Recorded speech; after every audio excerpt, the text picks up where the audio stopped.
Saya ingin melanjutkan apa yang saya sampaikan minggu yang lalu tentang bagaimana indahnya kalau kita hidup dalam dimensi percaya. Dan tentu mari kita pahami bahwa percaya di sini yang kita bahas minggu lalu bukan percaya kepada Allah. Bisa paham? Karena kita tahu bahwa percaya kepada Allah itu sesuatu yang kita sudah mengerti bersama-sama. Kita semua percaya kepada Allah, bukan?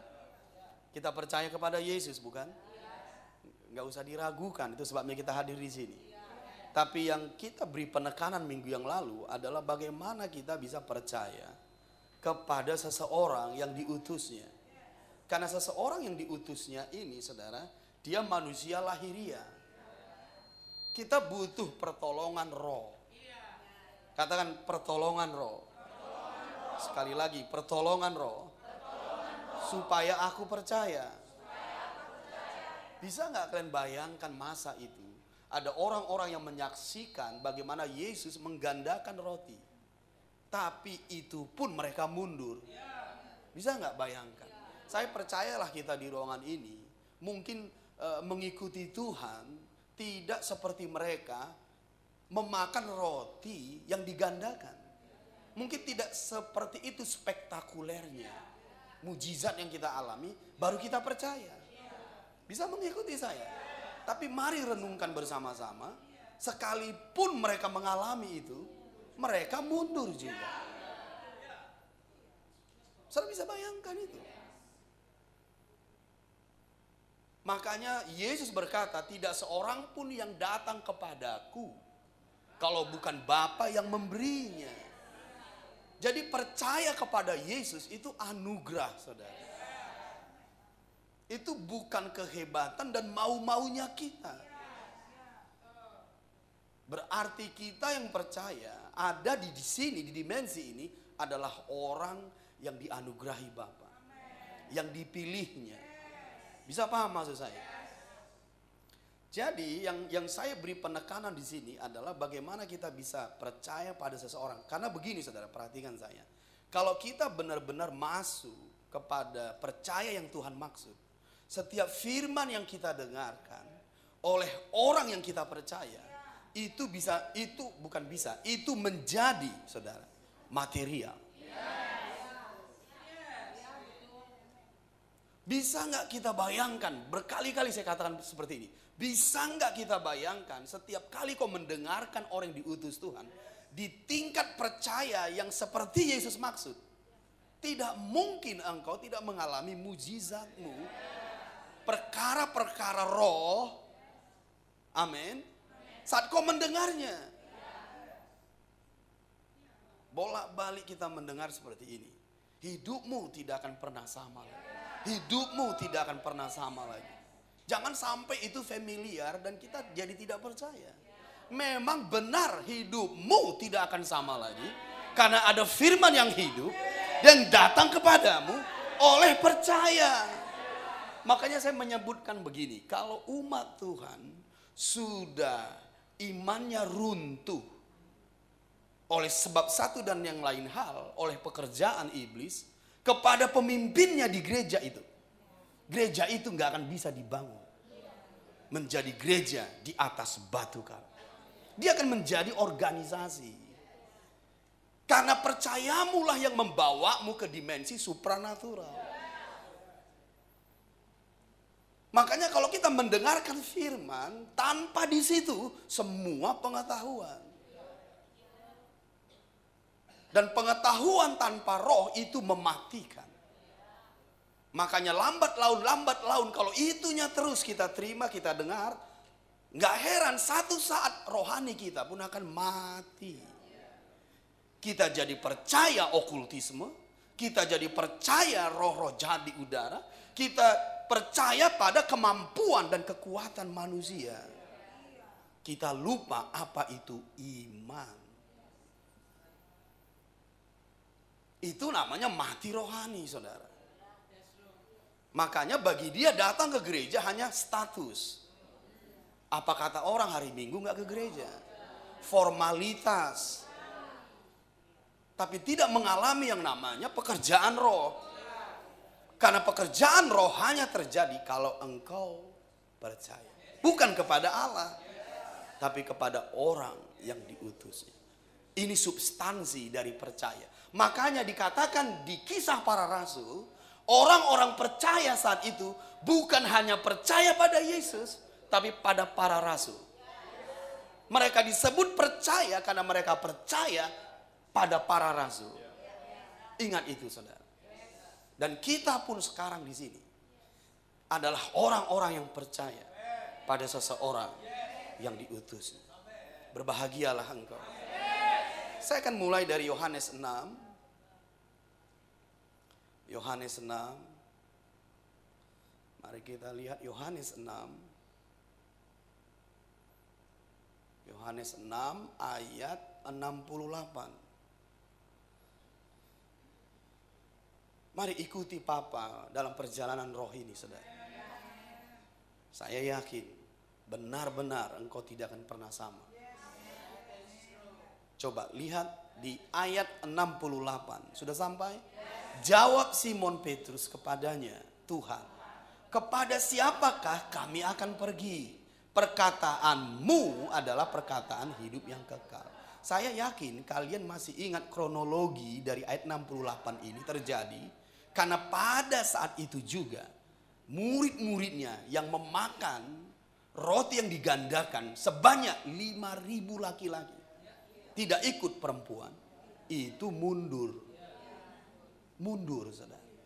Karena Yesus berkata, akulah roti hidup. Mereka mulai berpikir bagaimana dia ini roti. Dia kan manusia. Apalagi dia berkata dia turun dari sorga. Bukankah dia anak Yusuf? Bagaimana dia katakan dia turun dari sorga? Pikiran mereka tidak bisa menerima kebenaran itu. Makanya Yesus berkata, karena engkau tidak mengerti, karena tidak menangkap firman-Ku. Jadi mereka tidak mengerti wahyu itu, karena mereka hanya melihat perkataan itu lahiriah. Kalau perkataan itu lahiriah, ya benarlah. Bagaimana manusia Yesus adalah roti. Makanya Yesus berkata, perkataanku adalah roh dan hidup kalau kau percaya. Tapi kalau engkau tidak percaya, daging sama sekali tidak berguna. Paham maksud saya? Jadi Petrus berkata berbeda dengan murid-murid yang lain. Perkataanmu adalah perkataan hidup yang kekal. Mengapa itu terjadi kepada Petrus? Ayat 69. Lihat, dan kami telah, itu harus kita garis bawahi, bulati, saudara, kata telah itu. Telah itulah proses. Makanya kita harus sadari di sini, tanpa proses, tanpa telah, tidak ada percaya itu. Makanya Yesus berkata, percaya itu pekerjaan. Coba kita lihat dulu, mundur, saudara. Kalau kita nggak memahami bahwa percaya itu adalah pekerjaan, nggak heran percaya kita makin merosot. Coba kita mundur ke belakang. Karena Yesus menawarkan makanan yang tidak dapat binasa. Itu bukan makanan sembarangan, saudara. Itu hanya diberikan oleh Bapa di sorga. Ayat 27, lihat. Bekerjalah bukan untuk makanan yang akan dapat binasa, melainkan untuk makanan yang bertahan sampai kepada hidup yang kekal, yang akan diberikan anak manusia kepadamu. Sebab dialah yang disahkan oleh Bapa Allah dengan materainya. Lalu kata mereka kepadanya, 28, apakah yang harus kami perbuat supaya kami mengerjakan pekerjaan yang dikehendaki Allah? Karena mereka tertarik dengan makanan itu. Paham maksud saya? Saya percaya juga kita tertarik dengan makanan ini. Lalu ayat 29, jawab Yesus kepada mereka, inilah pekerjaan. Jadi itu bukan simsalabim. Tiba-tiba kau percaya. Dengan duduk dan diam tiba-tiba aku percaya. Tidak, saudara. Di sini disebut pekerjaan. Jadi inilah pekerjaan yang dikehendaki Allah, yaitu hendaklah kamu percaya kepada Allah. Bukan percaya kepada Dia. yang telah diutus Allah, bukan kepada Allah. Mereka semua orang Israel percaya kepada Allah, tapi mereka perlu percaya Yesus. Bisa paham maksud saya? Itu yang disebut oleh Petrus, aku berbeda Tuhan dengan mereka. Aku telah percaya. Coba lihat di situ di ayat 69, dan kami telah percaya. Garis bawahi telah, oke? Ini pekerjaan, ini proses. Lalu yang kedua yang harus kita pahami di situ adalah ini, lihat 69 itu. Dan kami telah percaya dan tahu. Garis bawahi kata tahu. Tidak ada percaya tanpa tahu. Makanya percaya kita itu karena mengerti, bukan karena membabi buta. Yang penting aku percaya, ku kuatkan hatiku, ku tekadkan hatiku. Nggak bisa begitu. Apakah engkau mengerti? Apakah engkau tahu? Makanya iman timbul dari pendengaran. Pendengaran akan firman. Karena mendengarkan firman membuatmu tahu. Susah buatmu untuk meningkat dalam iman kalau taumu pada kebenaran itu sedikit. Firman yang kita tahu itu sedikit. Iman kita tidak akan bisa naik ke level yang baru. Jadi garis bawah itu yang sangat penting adalah kata telah dan tahu. Bisa paham? Nah, kalau kita lihat rahasia percaya yang saya bagikan minggu yang lalu, dan saya berharap kau menghidupinya. Karena saya yakin setiap minggu kita bertemu, engkau tidak di level yang sama. Engkau umat yang menanti-nantikan pekerjaan roh. Karena kau percaya. Pekerjaan roh dari mana? Dari awan-awan ini. Bukan. Saat kau mendengarkan firman, engkau berkata, aku percaya, itu pekerjaan roh terjadi atas hidupmu. Perkataanku itu akan dihidupkannya menjadi roh dan hidup, menjadi material. Haleluya. Setiap hari, makanya saya rindu setiap minggu kita tidak di level yang sama. Nah, mari kita lihat Yohanes 8. Saya beri kuncinya kemarin, bagaimana supaya aku bisa percaya. Yohanes 8:43 di situ disebutkan. Mari lihat dulu, indah sekali firman ini. Lihat ya. Apakah ada hubungan percaya dengan tahu? Yes, tadi kan baru kita bilang. Tidak mungkin kita telah percaya, tapi tidak tahu. Paham maksud saya? Yuk kita baca ayat 43. Apakah sebabnya kamu tidak mengerti bahasaku? Mengerti, makanya perlu mengerti. Iman itu bukan membabi buta, itu yang saya sebut. Iman itu mengerti. Tapi pertanyaan Yesus di sini, apakah sebabnya kamu tidak mengerti bahasaku? Lanjut, sebab kamu tidak dapat menangkap firmanku. Tidak mengerti karena tidak menangkap. Nah, kalau kita lanjutkan di ayat 45, indah sekali jalan roh. Saya mau kalian pahami ini. Ayat 45-nya lihat. Tetapi karena aku mengatakan kebenaran kepadamu, kamu tidak percaya kepadaku.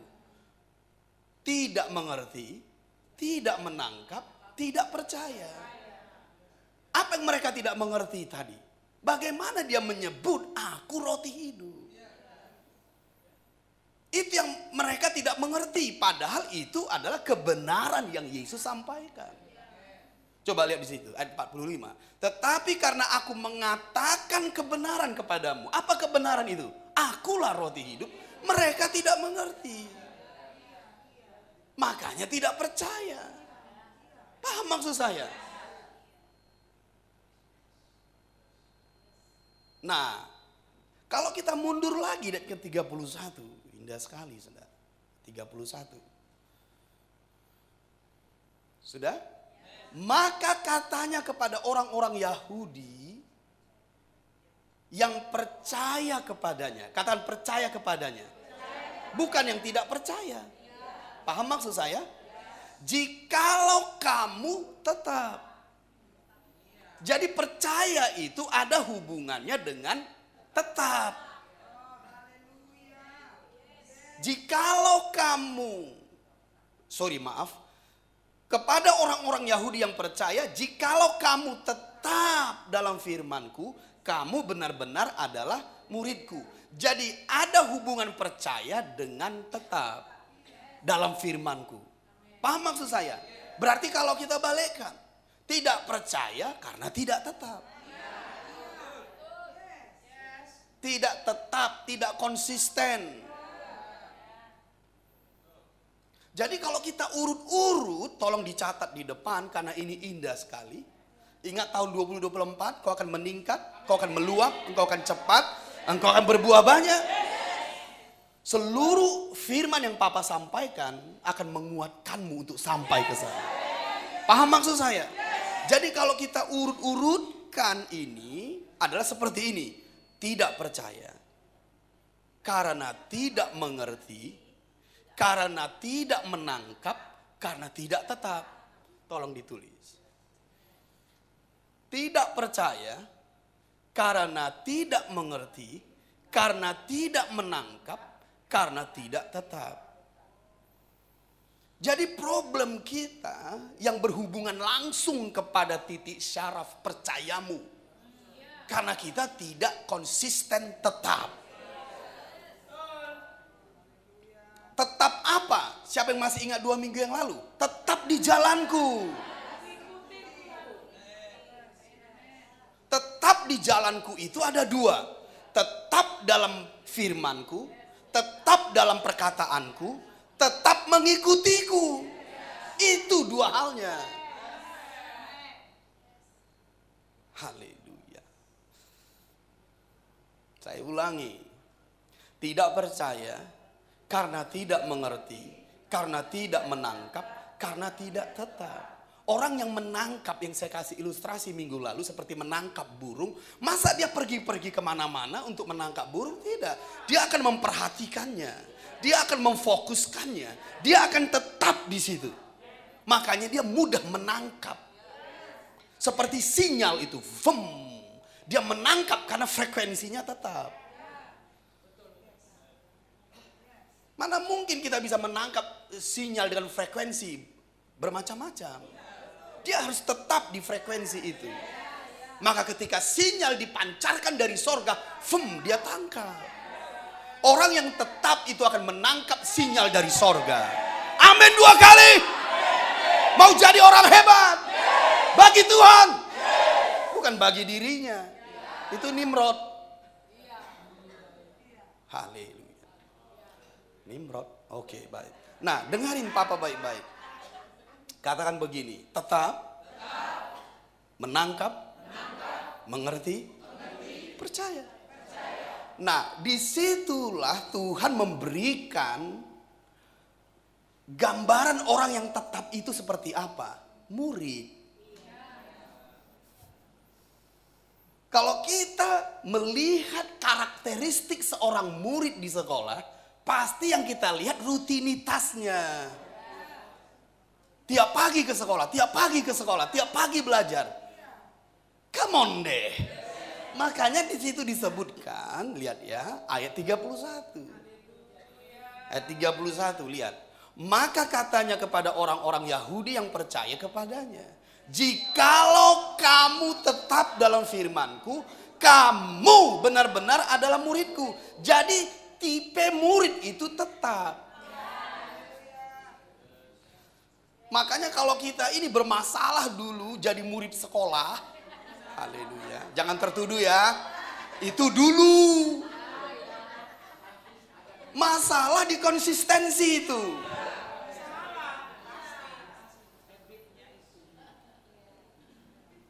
Ternyata Yesus itu indah sekali mengajari kita. Dia tidak membiarkanmu bingung bagaimana membangun imanmu. Dia memberikan kita ilustrasi seorang murid untuk kita bisa tetap, lalu kemudian mampu menangkap, lalu kemudian mengerti, lalu engkau percaya pada seseorang.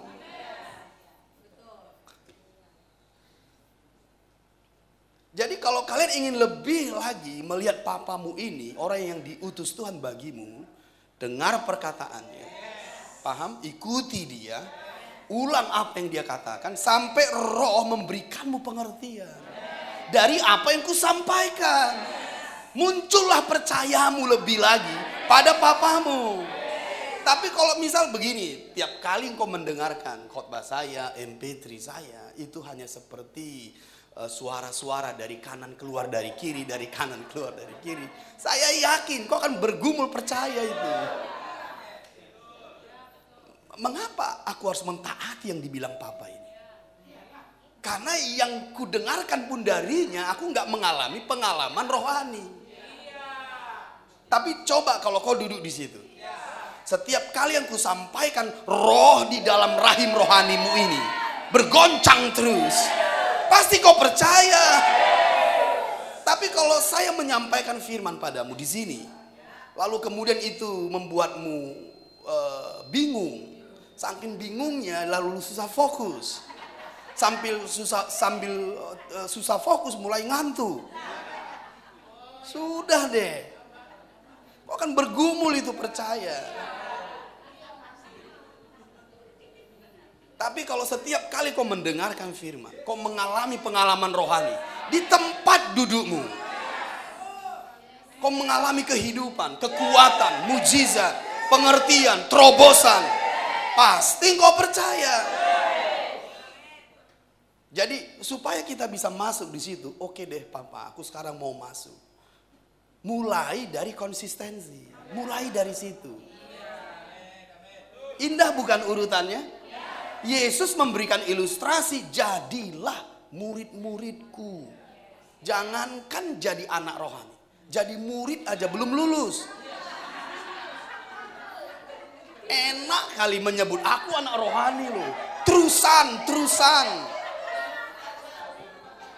Jadi murid aja bergumul. Apalagi jadi putra sejati. Bukan begitu tahapannya. Tahapannya itu apakah kita betul-betul menjadi muridku. Haleluya. Karena pentingnya percaya kepada seseorang ini, makanya Tuhan buka hari ini perkara ini bagi kita. Pentingkah percaya pada seseorang? Penting sekali, karena baru kita dengarkan minggu yang lalu, yang saya catat di sini ada 4 hal. Penting sekali mengapa kita percaya pada seseorang. Yang pertama yang sudah kita bahas adalah menerima makanan yang tidak dapat binasa. Itu upahmu kalau kau percaya pada seseorang. Makanya ini gak bisa diakses oleh yang lain. Wah, indah sekali ini. Makanan yang tidak dapat binasa ini. Memberikanmu kekuatan. Memberikanmu kesembuhan. Bertahan sampai kepada akhir zaman. Mereka yang memakannya akan dibangkitkan Tuhan pada akhir zaman. Dan tahu kalian yang paling indah minggu yang lalu? Makanan ini akan membawamu pada tuayan. Yesaya 55 ayat 1. Karena makanan yang tidak dapat binasa ini adalah firman yang keluar dari mulut Allah. Ayo catat aja dengan cepat. Belajar mengalir, kau akan menjadi cepat, saudara. Kalau nanti lewat ada MP3-nya. Paham maksud saya? Jadi makanan yang tidak dapat binasa ini adalah firman yang keluar dari mulut Allah. Itu hanya bisa diterima bagi mereka yang percaya pada seseorang. Ingat, firman yang keluar dari mulut Allah itu makanan yang baik. Sajian yang paling lezat. Dan kamu akan hidup. Bisa paham? Ya seperti hujan dan salju turun dari langit. Dia mengairi bumi. Membuatnya menjadi subur. Memberikanmu benih. Dan itu tumbuh dan menjadi tuayan. Makanya mari yang haus minumlah. Mari yang lapar makanlah gratis. Makanya mereka yang memakan makanan ini akan hidup dalam kelimpahan. Kelimpahan. Engkau tidak bisa lagi digoncang dunia ini. Mengapa kau tidak bisa digoncang dunia ini? Karena engkau hidup bukan dari makanan yang binasa. Engkau hidup dari makanan yang tidak dapat binasa. Haleluya. Kalau kita mau mengakses ini tiap-tiap hari, nggak heran kau makin sehat. makin panjang umur. 100 tahun di Sion muda. Sakit penyakitmu yang lama kau bawa-bawa perlahan-lahan sembuh. Perlahan-lahan sembuh. Karena makanan ini akan menyembuhkanmu. Menyembuhkanmu. Menyembuhkanmu. Haleluya. Biar sampai ke rohmu kau dengar ini. Ini firman yang keluar dari mulut Allah. Dia adalah roti hidup. Yang kedua, engkau tidak akan pernah mundur. Kalau kita hanya melihat mujizat percaya, kita bisa mundur. Lihat mereka yang memakan roti itu. Mereka mundur. Tapi kalau kau memakan makanan ini, firman yang keluar dari mulut Allah, tidak heran sampai garis akhir, engkau tidak akan lemah. Engkau tidak akan tawar hati. Engkau tidak akan mundur. Karena engkau berkata, perkataanmu adalah hidup yang kekal. Karena kau alami. Yang ketiga, perkataan itu menjadi roh dan hidup. Bukan pengetahuan. Perkataan itu menjadi roh dan hidup, atau firman menjadi material. Bisa ditulis di depan. Oke, good. Yang ketiga, perkataan itu menjadi roh dan hidup, atau firman menjadi material. Mari kita lihat dulu di Yohanes 6:63. 6:63. Saudara bahagia? Ya, saya melihat ada roh yang menghidupkan. Yohanes 6:63. Sudah sampai. Lihat, rohlah yang memberi hidup. Daging sama sekali tidak berguna. Perkataan-perkataan yang kukatakan, itu yang dipakai oleh roh untuk menghidupkan. Perkataan itu dihidupkannya. Paham maksud saya? Rohlah yang memberi hidup kepada siapa? Pada perkataan itu. Bisa mengerti? Apapun yang kusampaikan, roh memberikan kehidupan pada perkataan itu. Hebat bukan? Rohlah yang memberi hidup. Daging sama sekali tidak berguna. Perkataan-perkataan yang kukatakan kepadamu adalah roh dan hidup.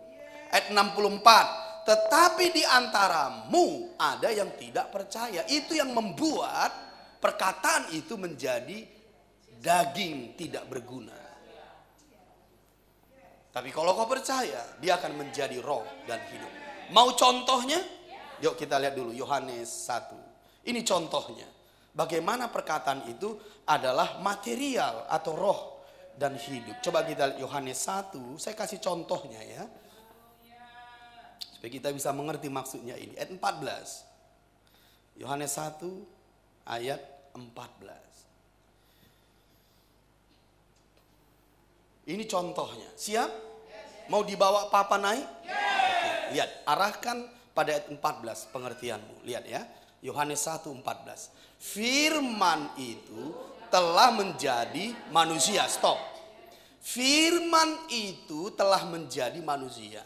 Manusia di situ di bahasa Inggrisnya itu flesh, daging. Jadi kalau kita pakai bahasa Inggrisnya itu jadi seperti ini. Firman itu telah menjadi daging. Daging bisa kau pegang? Bisa kau lihat? Bisa kau dengar? Karena ini merujuk Yesus manusia. Paham maksud saya? Bisakah daging kau pegang? Kau raba? Kau lihat? Kau dengar? Padahal firman itu roh sebelumnya.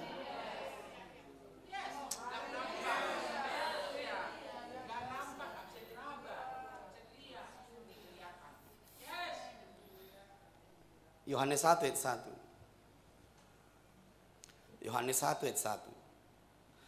Sampai lihat, pada mulanya adalah firman. Firman itu bersama-sama dengan Allah, dan firman itu adalah Allah. Allah adalah roh. Berarti firman adalah roh. Bagaimana roh yang gak bisa kau lihat, yang gak bisa kau raba, yang gak bisa kau pegang, jadi daging.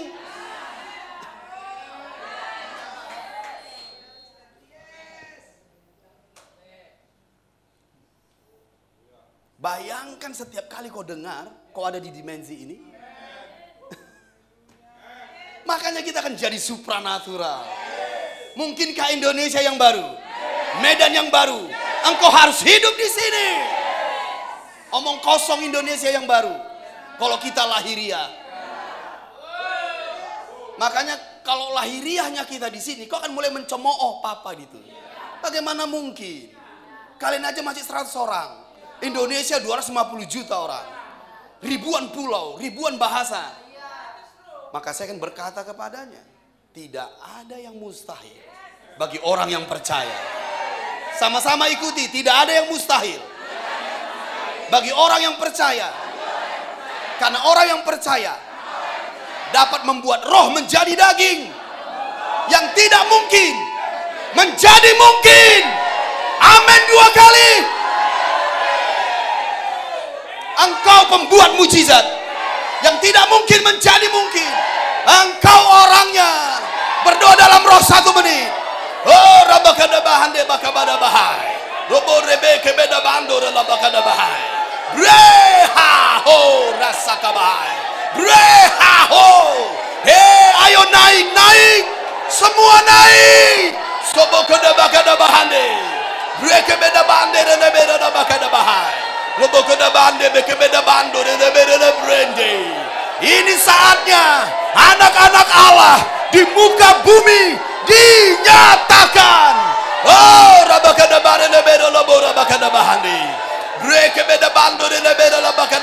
ini waktumu, ini saatmu, ini waktumu.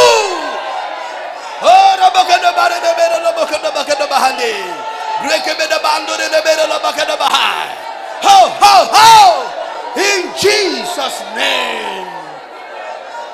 Haleluya. Apakah engkau anak-anak Allah di muka bumi? Engkau harus beroperasi dalam dimensi ini. Engkau akan hidup dalam dimensi supranatural. Yang tidak mungkin menjadi mungkin. Sebab roh akan menjadi daging. Firman akan menjadi material. Setiap kali kau dengar jadi. Setiap kali kau dengar jadi. Setiap kali kau dengar jadi. Seperti firman itu. Seperti firman itu.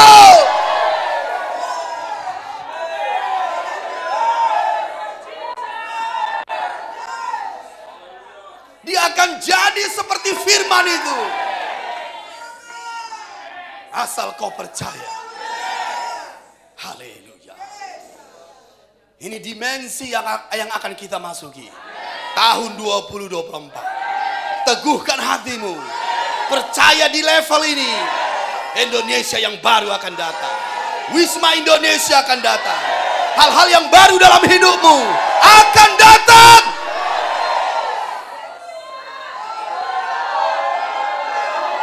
Sebab firman akan menjadi daging. Firman akan menjadi nyata. Firman akan jadi material.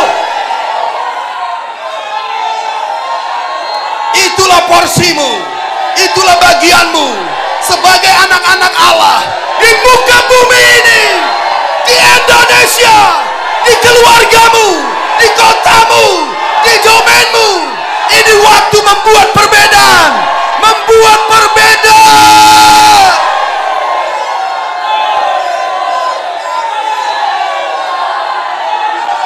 Ini waktumu. Engkau akan meningkat, meluap, cepat, berbuah banyak.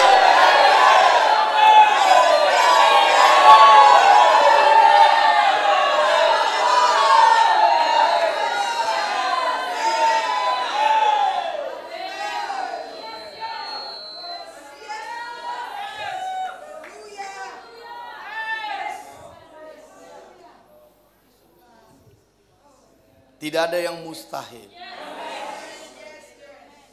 bagi mereka yang percaya. Dalam nama Yesus. Sama-sama kita berkata. Sebelum duduk, Ini very important, dengarin saya. Kalau saya bertanya padamu, masih bisa bertahan berdiri? Yes. Kalau saya bertanya, dengan bagaimanakah firman itu menjadi daging? Dengan percaya. Kepada siapa? Kepada seseorang yang diutusnya. Ada enggak yang kalian lihat? Share dengan Papa sebentar. Benar-benar terjadi dalam diri seseorang. Seperti Yohanes 1:14 ini. Kepada siapa? Maria. Karena dia percaya kepada malaikat. Dengerin.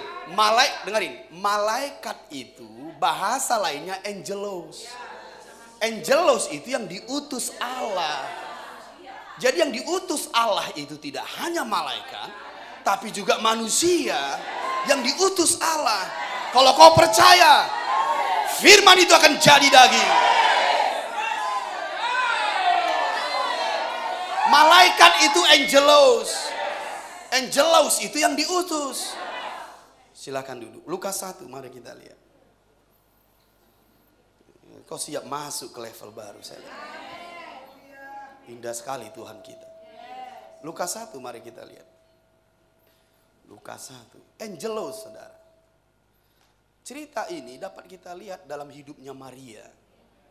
Dan kata-kata yang berkata yang kita sebut tadi, tidak ada yang mustahil bagi orang yang percaya. Itu tidak ada yang mustahil, itu adalah roh jadi daging. Itu nggak akan mungkin.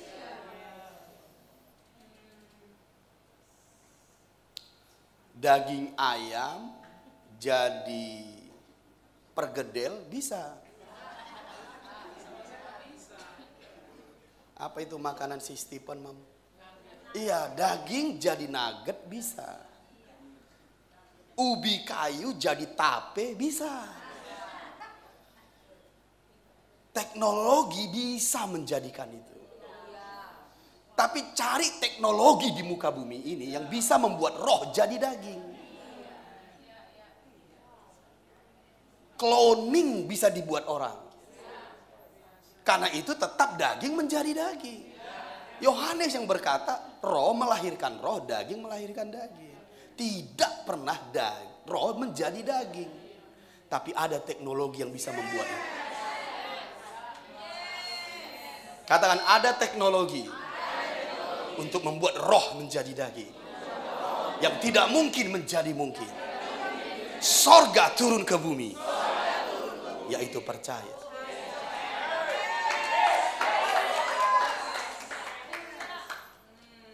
Mari kita lihat dulu kisah Maria. Ini angelos loh. Bukan, bahasa angelos itu termasuk juga kepada manusia. Coba kita lihat. Ayat 26. Lukas 1:26. Dalam bulan yang ke-6 Allah menyuruh malaikat Gabriel. Ini malaikat itu angelos. Yang diutus. Yang diutus itu bukan hanya malaikat, saudara. Paham maksud saya? Nah, lanjut. Ayat 27. Kepada seorang perawan yang bertunangan dengan seorang bernama Yusuf dari keluarga Daud. Nama perawan itu Maria. Ketika malaikat itu masuk ke rumah Maria, ia berkata, "Salam, hai engkau yang dikaruniai, Tuhan menyertai engkau." Maria terkejut mendengar perkataan itu, lalu bertanya di dalam hatinya, "Apakah arti salam itu?" Kata malaikat itu kepadanya, "Jangan takut, hai Maria, sebab engkau beroleh kasih karunia di hadapan Allah. Sesungguhnya engkau akan mengandung dan akan melahirkan seorang anak laki-laki, dan hendaklah engkau menamai dia Yesus." Ini sama dengan yang tadi, firman jadi manusia. Karena Yesus ini adalah firman yang menjadi manusia. Makanya Maria berkata, bagaimana mungkin itu terjadi? Lanjut ayat ke-32. Ia akan menjadi besar dan akan disebut anak Allah yang maha tinggi. Dan Tuhan Allah mengaruniakan kepadanya tahta Daud bapa leluhurnya. Dan ia akan menjadi raja atas kaum keturunan Yakub sampai selama-lamanya. Dan kerajaannya tidak akan berkesudahan. Kata Maria kepada angelos itu. Bagaimana hal itu mungkin terjadi? Karena aku belum bersuami. Maria berpikir yang normal. Itu bisa kalau aku bersuami. Itu nggak bisa kalau aku nggak bersuami. Bagaimana mungkin roh menjadi daging? Bagaimana mungkin roh menjadi bayi di dalam rahimnya? Itu perlu sperma manusia. Tapi lihat lanjutnya. Ayat 35, jawab malaikat itu kepadanya, Roh Kudus. Ingat itu. Katakan Roh Kudus. Yang menghidupkan perkataan itu. Kalau kau percaya. Jadi orang yang percaya di level ini itu dilingkupi Roh Kudus. Dipenuhi Roh Kudus. Hebat bukan? Lanjut dulu. Yang ke-35, jawab malaikat itu kepadanya, Roh Kudus akan turun atasmu dan kuasa Allah yang maha tinggi akan menaungi engkau. Sebab itu anak yang akan kau lahirkan itu akan disebut Kudus, anak Allah. Ini kalau engkau percaya. Makanya kalau kalian garis bawahi ini banyak sekali, bukan keuntungan yang lebih cocok bahasanya. Banyak sekali pekerjaan Tuhan dalam dirimu kalau kau percaya. Lihat ya. Garis bawahi Roh Kudus di atasmu. Garis bawahi kuasa Allah yang maha tinggi. Itu menaungimu. Roh Kudus turun atasmu. Kuasa Allah menaungimu. Siap bekerja asal engkau percaya.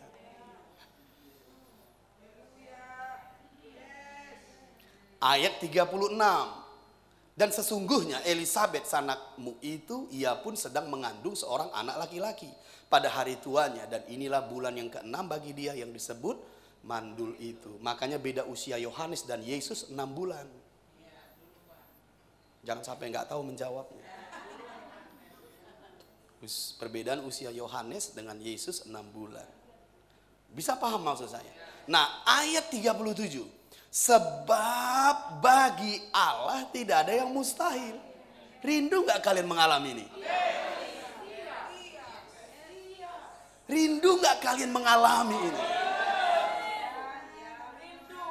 Kalau kalian rindu, baca ayat selanjutnya. Kata Maria, sesungguhnya aku ini adalah hamba Tuhan. Jadilah padaku menurut perkataanmu itu. Bam, benih itu lahir di rahimnya. Sejak itu, asal engkau percaya firman itu jadi material. Kapan? Besok? Tidak. Saat itu. Itu sebabnya kalau kau percaya di tempat dudukmu, saat itu dia jadi padamu. Saat engkau percaya.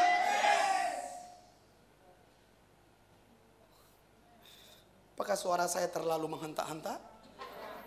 Kalau menghentak-hentak, salahkan sound system. Enak? Oke, berarti bisa dimakan.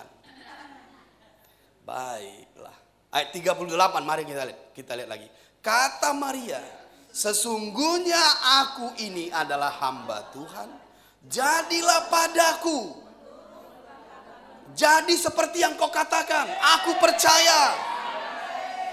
Disitulah Allah bekerja padamu. Tidak ada yang mustahil. Indah bukan?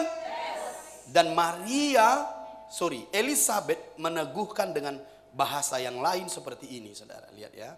Ayat 45. Bahasa-bahasa seperti ini catati. Deklarasikan, doakan. Ayat 45 perhatikan. Bersama-sama kita baca 2 ya. Dan berbahagialah ia yang telah percaya. Katakan telah. Telah. Siapa yang telah? Petrus. Siapa yang telah? Maria. Siapa yang telah? Elisabet. Karena ayat ini berkata, berbahagialah ia yang telah percaya. Sama-sama kita baca dengan kuat. Sebab apa yang dikatakan kepadanya dari Tuhan. Haleluya. Haleluya. Apakah Indonesia yang baru datang? Wisma Indonesia. Hidupmu yang baru. Meningkat, meluap, cepat berbuah banyak. Kalau kau percaya katakan amin. Sebab apa yang dikatakannya dari Tuhan. Bulati itu telah percaya. Makanya jadilah murid. Supaya kau telah percaya. Don't worry, jangan khawatir. Jangan takut. Jadi murid sampai kau telah percaya. Apapun yang dikatakan papamu dari depan ini, itu akan jadi saat kau berkata, jadilah padaku. Amin 2 kali. Thank you, silakan duduk.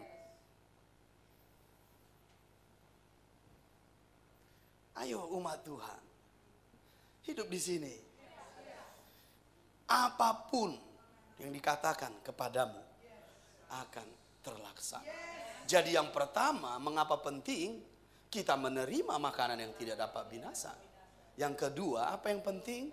Tidak akan pernah mundur. Apa yang ketiga, mengapa penting? Perkataan itu menjadi roh dan hidup, atau firman menjadi material. Jangan takut apapun mulai dari sekarang. Jangan khawatir apapun mulai dari sekarang. Keadaanmu berubah saat kau berubah. Fokus pada hidupmu. Saat engkau berubah, saat engkau dipulihkan, dibebaskan, yang lain pun akan mengalaminya. Haleluya. Yang keempat, yang terakhir, mengapa percaya pada seseorang itu penting? Yang keempat, membawa kita pada ketaatan. Membawa kita pada ketaatan. Jadi orang yang tidak taat, problemnya itu tidak percaya. Sudahlah apa? Ya sudahlah. Maksudnya kita jangan berdebat deh. Masalah orang yang tidak taat, ya tidak percaya. Nggak usah palah kita kasih ilustrasi yang rumit-rumit. Kau datang ke dokter. Lalu kita bilang, ini dokter keluhan saya. Saya sering kembung, mual, ngisap. Dan tengah malam sering sekali terbangun, keringat dingin, dan mau muntah. Langsung dokternya bilang, mah. Ini obatnya nomor 1, nomor 2, nomor 3, nomor 4. Oh, ibu gejala mah. Minum nanti obat ini ya, antasida, antangin, antara, antabranta.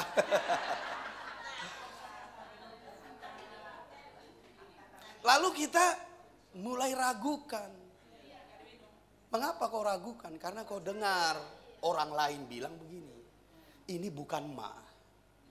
Kenapa kau berkata seperti ini? Karena kau salah makan. Mulai ragulah kita beli obat itu. Itu hanya contoh sederhana saja. Tapi kalau kau percaya dokter itu, nggak usah kau dengar kanan kiri, langsung itu kau beli obatnya, kau makan. Karena ketaatan itu selalu produk percaya. Makanya saya berkali-kali berkata padamu, hati-hati apa yang kau dengar. Apakah itu datang dari orang, kata dunia, kata iblis, atau kata Bapa di sorga. Kalau kita mendengar kata orang, kata iblis, kita akan seperti rumput yang diombang-ambingkan. Namanya Simon. Tapi kalau kau mendengarkan Bapa di sorga, engkau seperti batu karang Petrus. Kau akan teguh. Gak mudah diombang-ambingkan. Makanya hati-hati apa yang kau dengar, saudara. Nah, jadi membawa kita pada ketaatan, buat di situ, sebab ketaatan adalah produk percaya. Sebab ketaatan itu produk dari percaya. Mari kita lihat dulu Lukas 15. Lukas 15. Lukas 5 maksud saya. Lukas 5 ayat 1. Saya akan membawamu sedikit melihat dari celah yang terbuka tentang hal-hal yang supranatural. Itu pun bisa kita alami. Siap mau dibawa ke situ? Oke, lihat ayat 1 ya. Lihat ayat 1. Pada suatu kali Yesus berdiri di pantai danau Genesaret, sedang orang banyak mengerumuni dia hendak mendengarkan firman Allah. Ia melihat dua perahu di tepi pantai, nelayan-nelayannya telah turun dan sedang membasuh jalannya. Ia naik ke dalam salah satu perahu itu, yaitu perahu Simon, dan menyuruh dia supaya menolakkan perahunya sedikit jauh dari pantai. Lalu ia duduk dan mengajar orang banyak dari atas perahu. Setelah selesai berbicara, ia berkata kepada Simon, perhatikan ini ya, bertolaklah ke tempat yang dalam dan tebarkanlah jalamu untuk menangkap ikan. 5. Simon menjawab, Guru, telah sepanjang malam kami bekerja keras dan kami tidak menangkap apa-apa. Tetapi karena engkau menyuruhnya, aku akan menebarkan jala juga. Ayat 6. Dan setelah mereka melakukannya, mereka menangkap sejumlah besar ikan sehingga jala mereka mulai koyak. Renungkan baik-baik, dari mana ikan itu? Saya mau kita sebentar dulu mulai membuka sebuah level baru, bahwa yang tidak terlihat itu benar-benar ada. Itu dulu. Bukan berarti yang enggak kau lihat itu tidak ada. Karena yang tidak terlihat bisa masuk kepada dimensi yang terlihat kalau kita buat medianya. Hanya engkau perlukan pintu yang terbuka supaya mereka bisa pass through, melewati. Saya udah sampaikan pada kalian, biarkan Papa membuka mata kita sedikit, bahwa hal-hal ini itu dapat terjadi di masa kita. Bahwa hal-hal yang tidak terlihat itu bisa pass through, lewat begitu. Ini namanya anak-anak Allah. Saya ambil contoh, dari mana roti itu mengganda? Itu bukan roti palsu atau sulap. Tunggu dulu, mari kita mundur. Ini dahsyat sekali kalau kita paham. Lihat ya, ayat yang ke-5. Perhatikan, Simon menjawab, Guru, telah sepanjang malam kami bekerja keras dan kami tidak menangkap apa-apa. Tetapi karena engkau yang menyuruhnya, aku akan menebarkan jala juga. Petrus nggak menjawab, Simon nggak menjawab. Tunggu dulu Guru. Mari kita cek dulu latar belakang kita. Nenek moyangku nelayan. Aku nelayan. Pengalamanku dan kurikulum vitaeku membuktikan tidak ada ikan. Sedangkan engkau tukang kayu. Berenang pun gak bisa. Berjalan di atas air boleh. Tapi belum tentu berenang bisa. Coba, mari kita berdebat coba. Memang gak kita lihat Yesus bisa berenang. Berjalan di atas air bisa.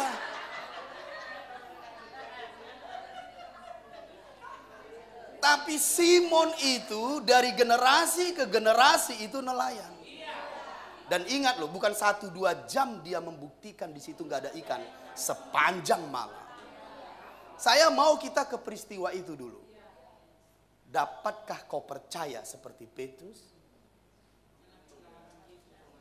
Yang menyuruhmu tukang kayu.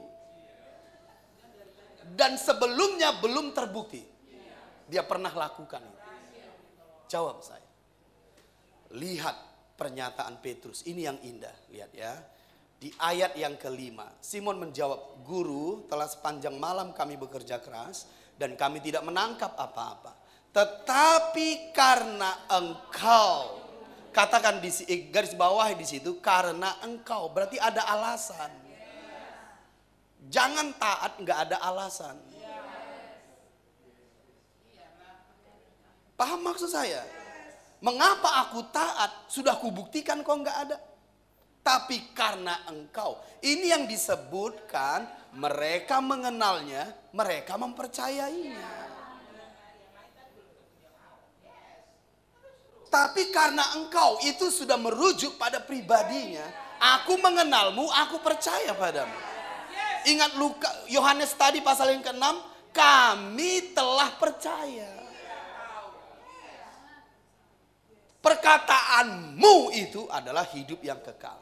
Makanya aku taat. Sekalipun pikiran logikaku tidak bisa mengertinya. Tapi aku mengenalmu. Aku percaya padamu. Engkau yang kudus dari Allah. Engkau Mesias, anak Allah yang hidup. Aku percaya. Maka aku taat. Nah lihat. Ayat 6. Ini yang harus kalian garis bawahi lagi. Dan setelah mereka melakukan. Katakan, buat. Di situ setelah.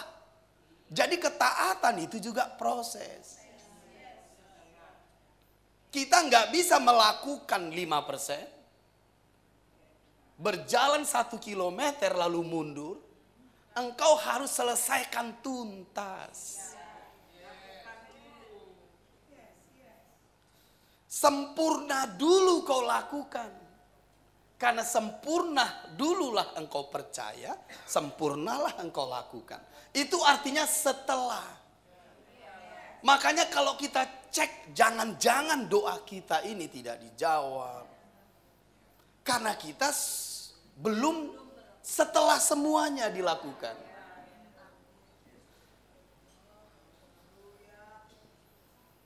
Paham maksud saya? Nah, perhatikan di situ, lihat ya. Ayat 6, dan setelah mereka melakukannya, garis bawahi setelah. Kalau kita telah percaya, mudah buat kita menuntaskan. Tapi kalau kita masih setengah percaya, mudah mundur. Mudah berhenti. Makanya seringkali dalam hidup kita yang perlu dicek ya ini. Baru 1 minggu tekun, ke 8 hari udah nggak tekun.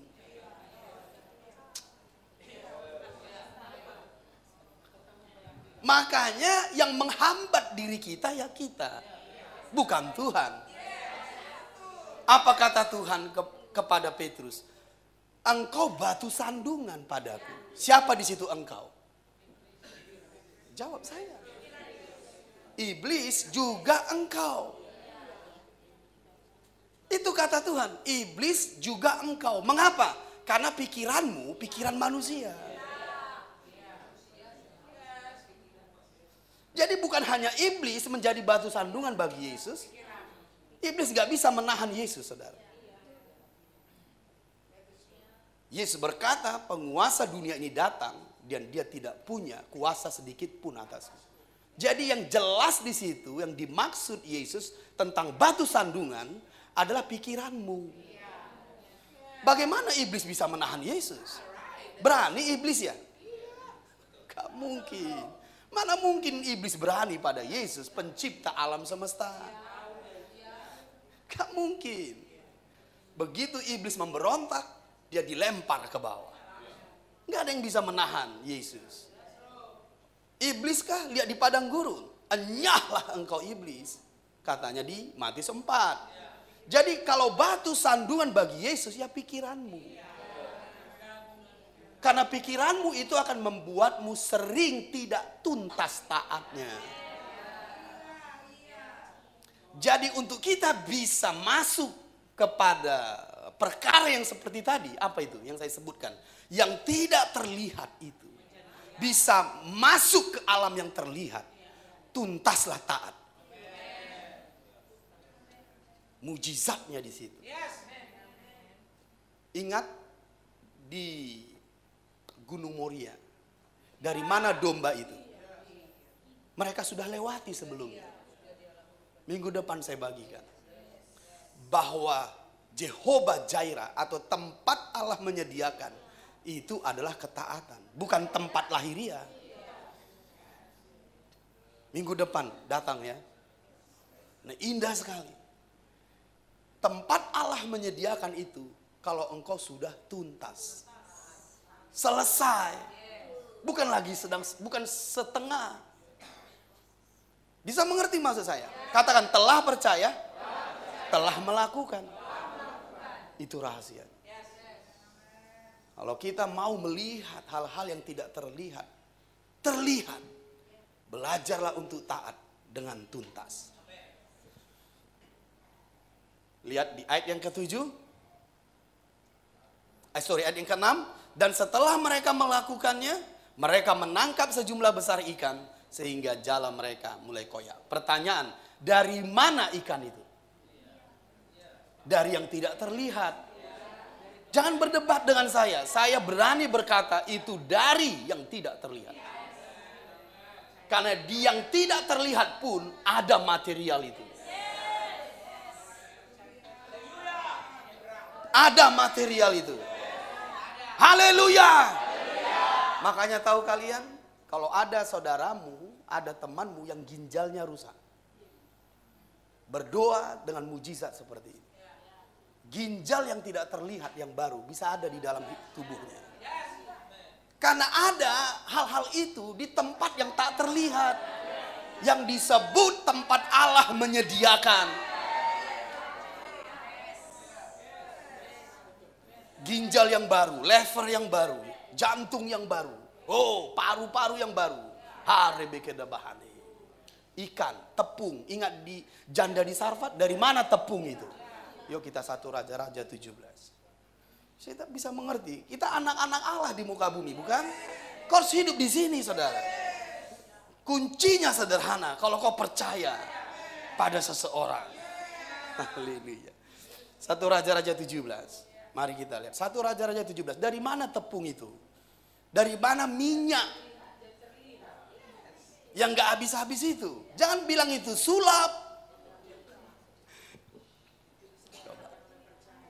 1 Raja-Raja.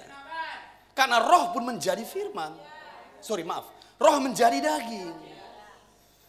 Oh, haleluya. 1 Raja-Raja 17. Mari kita lihat. Ayat yang ke-7. 1 Raja-Raja 17 ayat yang ke-7. Tetapi sesudah beberapa waktu, sungai itu menjadi kering. Sebab hujan tiada turun di negeri itu. Maka datanglah firman Tuhan kepada Elia. Bersiaplah, pergi ke Sarfat yang termasuk wilayah Sidon. Dan diamlah di sana.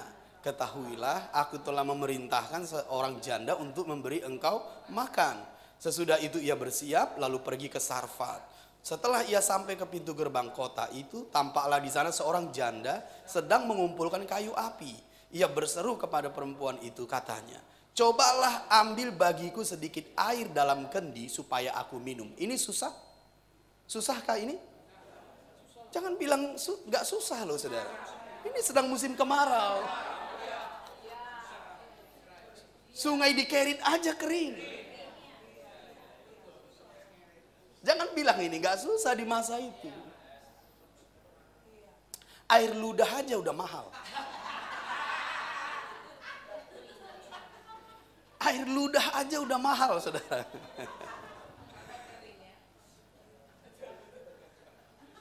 Elia berkata, berikan kepadaku sedikit air. Padahal janda di Sarfat belum kenal Elia. Apakah mereka sudah kenalan? Tidak. Mereka juga bukan familian. Apa yang membuat janda di Sarfat ini bisa taati perintah Elia? Paham maksud saya? Tapi walaupun begitu, Tuhan sudah berkata, aku sudah mengutus seseorang untuk memberimu makan. Lalu Elia berkata seperti ini, cobalah ambil bagiku sedikit air dalam kendi supaya aku minum. Ayat 11. Ketika perempuan itu pergi mengambilnya, dia taat? Taat. Lihat ya. Ketika perempuan itu pergi mengambilnya, ia berseru lagi, cobalah ambil juga bagiku sepotong roti. Nah, lihat respon perempuan ini, ayat 12. Nah, baru berespon perempuan ini. Yang tadi belum. Sekarang berespon. Makanya catat di situ baik-baik. Level ketaatan itu bertingkat, saudara.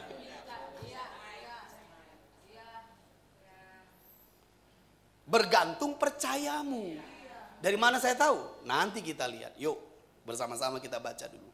Ayat 12. Perempuan itu menjawab, demi Tuhan Allahmu yang hidup, Sesungguhnya tidak ada roti padaku sedikit pun kecuali segenggam tepung dalam tempayan dan sedikit minyak dalam buli-buli. Dan sekarang aku sedang mengumpulkan 2-3 potong kayu api. Kemudian aku mau pulang dan mengolahnya bagiku dan bagi anakku. Dan setelah kami memakannya, maka kami akan mati. Apa yang membuat dia tidak langsung taat? Pikirannya ini.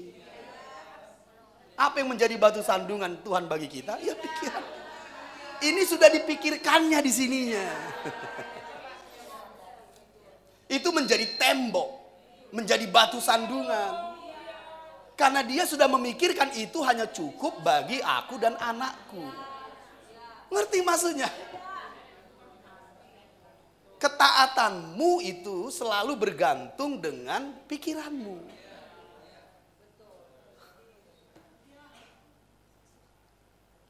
Yang tadi tidak berespon, ini baru berespon. Kenapa? Ada pikiran yang lain di pikirannya. Bahwa tepung itu hanya cukup untuk mereka. Dan setelah mereka makan, mati. Makanya anaknya mati. Ngerti nggak maksudnya? Oh, mari kita lihat. Hati-hati pikiranmu loh. Itu bisa dipakai iblis untuk mewujudkannya. Ayat 13. Siap? Nah lihat. Tetapi Elia berkata kepadanya, janganlah takut, pulanglah, buatlah seperti yang kau katakan. Tetapi buatlah lebih dahulu bagiku sepotong roti bundar kecil daripadanya. Dan bawalah kepadaku. Kemudian barulah kau buat bagimu dan bagi anakmu. Coba lihat. Itu pun bagiku dulu buat. Tahu kalian kenapa Elia berkata bagiku lebih dulu? Coba. Apakah Elia egois? Aku ini yang lebih penting. Kau jangan dulu. Coba jawab apa? Apakah Elia egois? Aku dulu. Buat padaku. Dan itu pun bawa. Bawa kemari. Bukan aku ke rumahmu. Coba lihat. Kenapa Elia berkata seperti itu? Dengarin saya. Elia lagi sedang lapar. Jangan senyum-senyum. Iya gitu aja. Porsinya itu dihitung 2. Kalau lapar. Iya kan aja. Jadi mujizatnya di sini. Waktu dia buat itu untuk Elia. Dia ambil tepungnya. Dia buat untuk Elia. Dia lihat lagi untuknya. Loh kok ada? Ngerti maksudnya? Beda kalau itu dia buat untuk dirinya dulu. Karena itu pikirannya tadi. Kalau ku makan habis. Ngerti gak maksudnya? Elia tidak mengikuti jalur pikirannya. Karena itu jadi berbahaya, saudara. Elia gak berkata buat dulu untukmu dan anakmu. Pikirannya berkata ya matilah.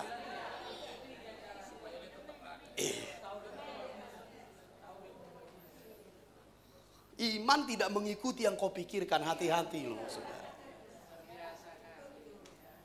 Dan pada waktu engkau taat, tidak yang kau pikirkan. That's the miracle.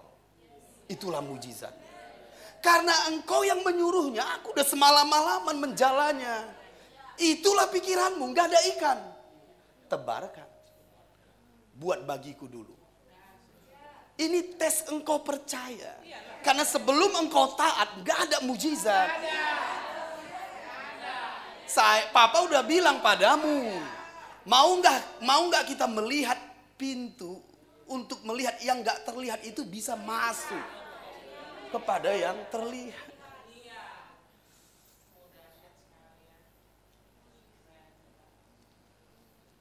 Dengerin Papa, sudah dapat kan? Kenapa Elia berkata padaku lebih dulu? Karena kalau diikutinya pikiran perempuan itu nggak jadi mujizat. Dan respon janda ini baik sekali. Mari kita lihat. Ayat yang ke-14. Sebab beginilah firman Tuhan Allah Israel, tepung dalam tempayan itu tidak akan habis, dan minyak dalam buli-buli itu pun tidak akan berkurang sampai pada waktu Tuhan memberi hujan ke atas muka bumi. Kalau kau lakukan seperti yang kau katakan, bukan yang kau pikirkan. Lihat ayat 15. Lalu pergilah perempuan itu dan berbuat seperti yang dikatakan Elia. Berarti yang dia buat untuk Elia dulu. Itulah ketaatan. Nah lihat ya. Maka perempuan itu dan dia serta anak perempuan itu mendapat makan beberapa waktu lamanya. Tepung dalam tempayan itu tidak habis dan minyak dalam buli-buli itu tidak berkurang, seperti firman Tuhan yang diucapkannya dengan perantaran Elia. Saya mau bertanya, apakah tepung itu habis-habis? Tidak. Kuncinya di mana? Janda itu taat. Nah, masih ingat kalian Yohanes pasal 6 pada saat roti itu mengganda? Di mana ketaatan di situ? Suruh mereka duduk. 5.000 disuruh duduk jam 6 sore, orang Batak susah.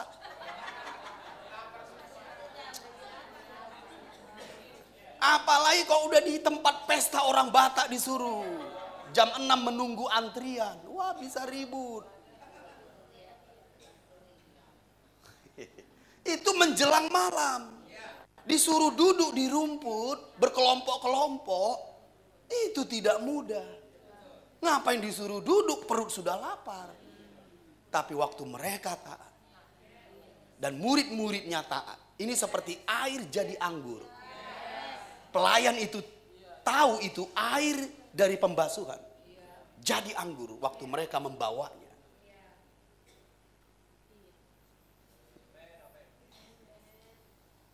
Jadi jangan berpikir bahwa mujizat roti yang berganda nggak ada ketaatan di situ. Suruh mereka duduk. Itu sulit. 5.000 laki-laki disuruh duduk, ngantri. Kita aja yang 100 orang coba dulu tes. Satu-satu ya turun ke bawah ya. Nasi satu-satu sudah ada di atas meja. Bisa satu tangan di sini, satu tangan di samping. Oke, saya kurang bagus membahasakannya jadi nggak tertawa. Tapi sebenarnya itu lucu. Tangan memegang nasi kotak yang sama. Saking buru-burunya. Makanya nggak ada mujizat, nggak tambah nasi kotaknya. Tapi kalau antrinya baik, ambil satu-satu. Jangan-jangan masih ada lagi yang lain. Haleluya. Suruh mereka duduk itu bukan perkara mudah. 5.000 laki-laki plus perempuan itu hampir di atas 10.000. Karena biasa di gereja kan lebih banyak perempuan dari laki-laki. Gak tertawa lagi sudah. Bisa paham maksud saya? Jadi ada unsur ketaatan di situ. Mereka mau disuruh duduk. Mari lanjut. Jadi yang terjadi mujizat di sini adalah tepungnya tidak habis-habis. Tapi ingat, mari lihat lagi. Ada hal yang sangat indah, perhatikan ya. Ayat yang ke-17. Sesudah itu anak dari perempuan pemilik rumah itu jatuh sakit dan sakitnya itu sangat keras sampai tidak ada nafasnya lagi. Itulah pikirannya. Mengapa itu terjadi kepada anaknya? Karena dia berpikir setelah makan tepung itu anaknya mati. Betul, mati jadinya. Hati-hati loh, jalan pikiranmu itu menjadi imanmu. Itu akan menjadi nyata, saudara. Lihat ayat yang ke-18. Kata perempuan itu kepada Elia, apakah maksudmu datang kemari ya abdi Allah? Singgahkah engkau kepadaku untuk mengingatkan kesalahanku dan untuk menyebabkan anakku mati? Kata Elia kepadanya, berikanlah anakmu itu kepadaku. Elia mengambilnya dari pangkuan perempuan itu dan membawanya naik ke kamarnya di atas dan membaringkan anak itu di tempat tidurnya. Sesudah itu ia berseru kepada Tuhan, katanya, ya Tuhan Allahku, apakah engkau menimpakan kemalangan ini atas janda ini juga yang menerima aku sebagai penumpang dengan membunuh anaknya? Lalu ia mengunjurkan badannya di atas anak itu 3 kali dan berseru kepada Tuhan, katanya, ya Tuhan Allahku, pulangkanlah kiranya nyawa anak ini ke dalam tubuhnya. Tuhan mendengarkan permintaan Elia itu dan nyawa anak itu pulang ke dalam tubuhnya sehingga ia hidup kembali. Elia mengambil anak itu, ia membawanya turun dari kamar atas ke dalam rumah dan memberikannya kepada ibunya. Kata Elia, ini anakmu, ia sudah hidup. 24, perhatikan. Kemudian kata perempuan itu kepada Elia, sekarang aku tahu. Jadi yang menjadi problem perempuan ini kita tahu. Sebelumnya dia belum tahu. Apa yang dia tahu sekarang? Lanjut. Engkau abdi Allah. Dan firman Tuhan yang kau ucapkan itu adalah benar. Enggak ada problem bagi kita dalam ketaatan kalau kita seperti ini. Sekarang aku tahu. Kalau engkau yang diutus Allah, enggak ada problem bagi kita untuk taat. Jadi problem janda ini adalah dia belum tahu sebelumnya. Tapi sekarang aku tahu. Itu yang membuat kita bisa tuntas untuk taat. Saya akhiri di sini. Kalau kalian mendengarkan Papa, karena ini indah sekali kalau kalian paham. Kita sedang ada di tahun 2024 yang saya sebut tahun meningkat, terus meluap, terus cepat, terus berbuah banyak. Bukankah begitu? Apa ketaatan yang harus kau lakukan dari apa yang Papa sampaikan? Pikirkan dulu. Karena saya percaya kalau kau taat, kita akan masuk di sini. Apa bedanya dengan janda di Sarfat? Apa bedanya dengan Petrus? Apa bedanya dengan Maria? Tidak ada yang mustahil bagi mereka yang percaya. Kalau kau percaya papamu yang diutus Allah, pertanyaannya sederhana, ketaatan apa yang saya suruh untuk kau lakukan? Harus tahu dong, jangan nanti nggak tahu. Karena waktu engkau nanti melakukannya tuntas, engkau akan meningkat, engkau akan meluap, engkau akan cepat, engkau akan berbuah banyak. Bisa amin 2 kali. Apakah Papa memberimu kebingungan? Cukup jelas, bukan? Nah, sekarang saya mau tanya supaya kita akhiri khotbah ini. Karena kalau tidak susah diakhiri. Karena saya ingin engkau betul-betul memahami apa yang harus kita lakukan. Apa ketaatan yang harus kau lakukan dari apa yang kau dengar dari Papa selama ini. Mulai dari tahun ini. Ingat kita tanggal 24 ibadah. Kalau kalian masih ingat tanggal 24 ibadah, saya bicara tentang pengenalan akan Allah di situ. Di mana Petrus berkata, bukan Petrus berkata, murid-muridnya berkata, guru-guru kita binasa karena mereka tidak mengenal Yesus. Tapi di Matius 14 mereka mengenal anak Allah. Tidak ada badai. Masih ingat di situ? Mari tanggal 25 saya bicara tentang firman yang keluar dari mulut Allah. Pada Yeremia setiap musim. Engkau akan relevan, bergerak maju dan seterusnya. Paham? Tanggal 7. Saya bicara apa di situ? Tanggal 14 kita di Sahabat Kota. Benar begitu? Tanggal 21 minggu lalu. Tanggal 28. Apa ketaatan yang harus kau lakukan? Yang Papa sudah katakan sampai hari ini. Jawab Papa, supaya kau setia melakukan, konsisten melakukan. Maka sama seperti janda di Sarfat, dia mengalaminya, Petrus mengalaminya, engkau mengalaminya. Karena Papa udah melepaskan firman itu, engkau akan meningkat, engkau akan meluap, engkau akan cepat, engkau akan berbuah banyak. Makanya indah sekali kalau kalian duduk di situ, kalian mendengarkan Papa, kalian tahu instruksinya untuk taat. Setiap kali engkau taat, kau akan melihat mujizat. Begitu caranya kita menangkap firman-Nya, mengerti, percaya dan taat. Haleluya. Yuk. Apa ketaatan yang harus kita lakukan? Tetap di jalanku. Yes, tetap di jalanku. Katakan tetap di jalanku. Tetap mengikuti, tetap dalam firmanku. Lakukan itu. Katakan kanan kiri, tetap. Katakan lagi, tetap. Haleluya. Lakukan itu tiap-tiap hari. Jadikan itu hidupmu. Kau akan melihat tiap-tiap hari. Kau akan meningkat. Kau akan meluap. Engkau akan cepat. Dan engkau akan berbuah banyak. Itu sebabnya saya berkata padamu, mulai dari hari ini kita ada Coffee Break. Itu hanya bertujuan supaya kita dipenuhi firman ini. Ibadah lagi. Setelah makan siang kita bisa lagi ibadah, kita bisa lagi sharing.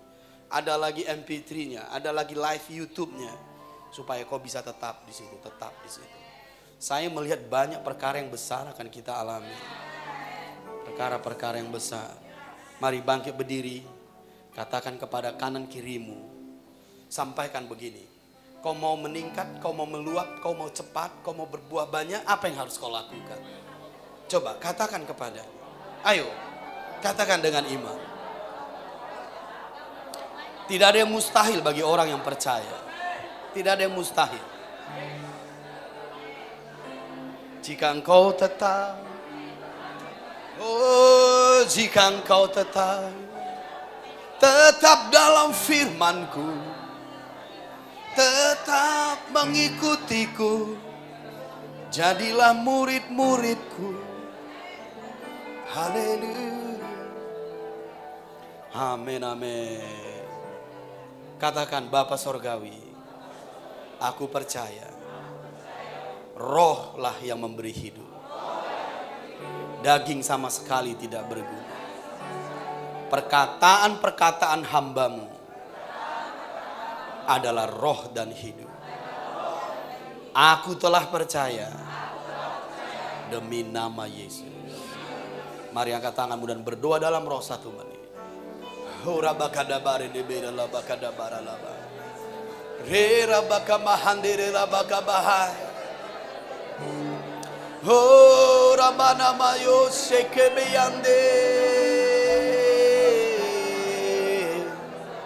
Mari anak-anakku.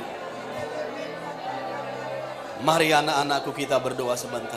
Shebeda bagada barene beda bora bagada bahani. Rebeda bagada barene beda bora bagada bakabara de beda brente. Haleluya. Haleluya.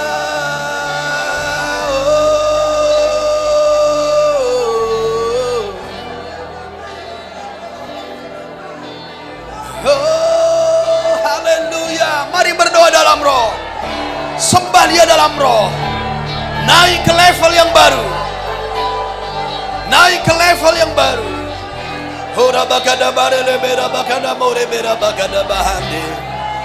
Sebab engkau anak-anak Allah di muka bumi. Engkau harus hidup dalam dimensi ini. Harus beroperasi dalam dimensi ini. Inilah dimensi supranatural. Inilah dimensi mujizat. Inilah alam mujizat, alam supranatural. Haleluya. Perkara-perkara yang besar akan terjadi. Oh, perbuatan-perbuatannya yang ajaib akan terjadi. Oh, tidak ada yang mustahil. Tidak ada yang mustahil. Oh, rabakada barele beda labora bakada bahandi. Reke beda bando rabakada bahandi. Berdoa dengan agresif. Reke beda bando beda bakada bah. Reke beda bora bakada bande beda. Berdoa dengan agresif. Biarkan rohmu menyala-nyala. Biarkan rohmu meledak. Biarkan rohmu memenuhimu sekarang. Reke bakabahai. Reke bakabahai. Bromeke beda bando. Ibreke beda bande de beriata. Sobore be rabakada bande. Ibreke rabakada ba. Roboko bakada ba. Beke bede be rabakada bo. Ilere bede bede bando. Re bro ha soboko bahai. Soboko bahai. Soboko bahai. Soboko bahai. Reke beda bo reke bahane. Reke beda bo rabakada bahane. Lebo rebe rabakada bahai. Naik. Soboko da ba. Beke bede be roboko da bahai. kedabane lebreke. Ire bora bay.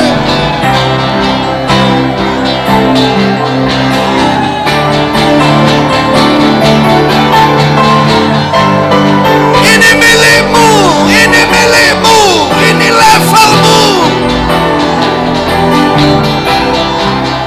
Jangan mau turun lagi. Hiduplah di sini. Mari menjangkau Medan, menjangkau Indonesia, menjangkau keluargamu, menjangkau domain demi domain. Hiduplah di sini. Oh, rabakana bare lebera labora rabakana bare lebera labokana rabakana bahana bekena bahana lebera.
Mari yang di sebelah kiri saya, mari yang di sebelah kiri Papa, ayo berdoa dalam roh.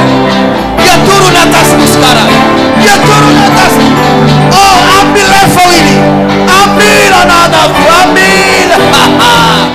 Berebera baka-baka bantu berkenaman, ekebeda bora baka-baka bekebeda-baka, lerobore bekebeda-baka. Ambil, ambil, ambil. Engkau tidak akan sama lagi, tidak akan pernah sama lagi, tidak akan pernah sama lagi, tidak akan pernah sama lagi.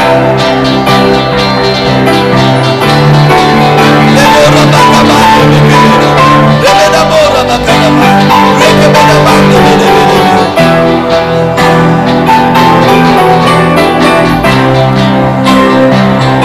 Ini mujizatmu. Jadilah anak-anak Allah di muka bumi demi nama Yesus.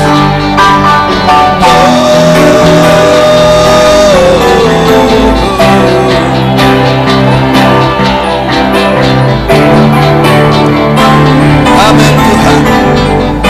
Amin, amin, amin. Haleluya. Anak-anakku yang kekasih, aku menyampaikan ini padamu sebab aku sudah melihatnya. Aku menyampaikan ini padamu sebab aku sudah mendengarnya. Bahwa kita akan meningkat, kita akan meluap, kita akan cepat dan berbuah banyak. Tetaplah di jalanku, tetaplah mengikuti papamu, tetaplah dalam firman. Maka firman yang keluar dari mulut Allah setiap musim, setiap hari akan engkau alami. Tidak ada padang gurun dalam hidupmu. Semua menjadi tempat yang berair. Tidak ada padang belantara dalam hidupmu. Semua adalah taman Eden. Dia akan membuat engkau berbeda dari orang-orang di sekitarmu. Sebab engkaulah terang dunia dan garam dunia. Anak-anakku yang kekasih, aku menasehatkanmu sebagai Bapa rohani. Dengarkan ini. Jangan menyimpang ke kanan atau ke kiri. Jangan berhenti untuk melihat ke belakang.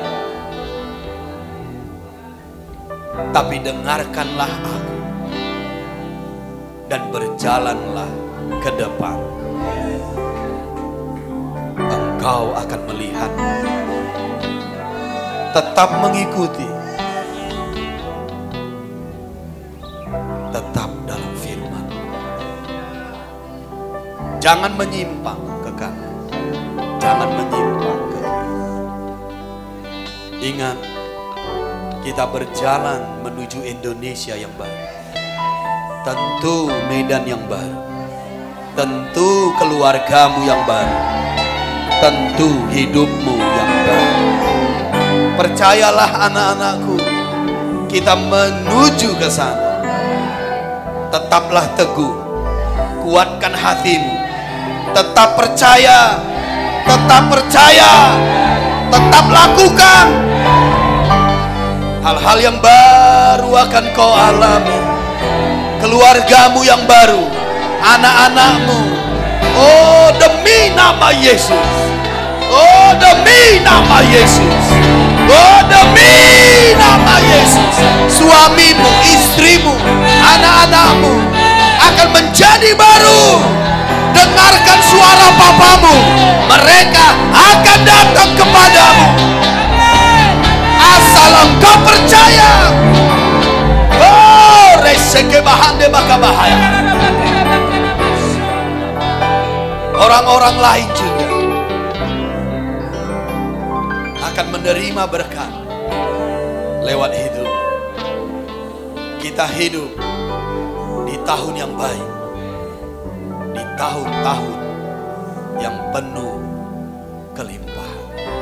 Apakah engkau percaya? Saya mau suara yang lebih beriman. Apakah engkau percaya? Yes, jadilah padamu seperti yang engkau percaya. Demi nama Yesus. Haleluya. Amin, amin. Haleluya.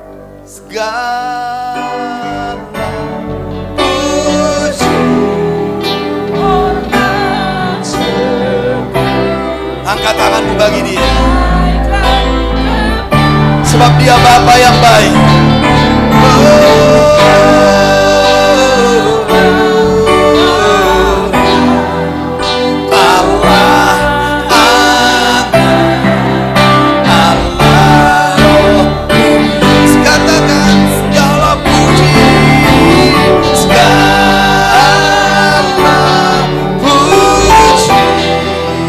Hormat syukur, gunakan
Engkau siapkan bagi kami semua, Tuhan.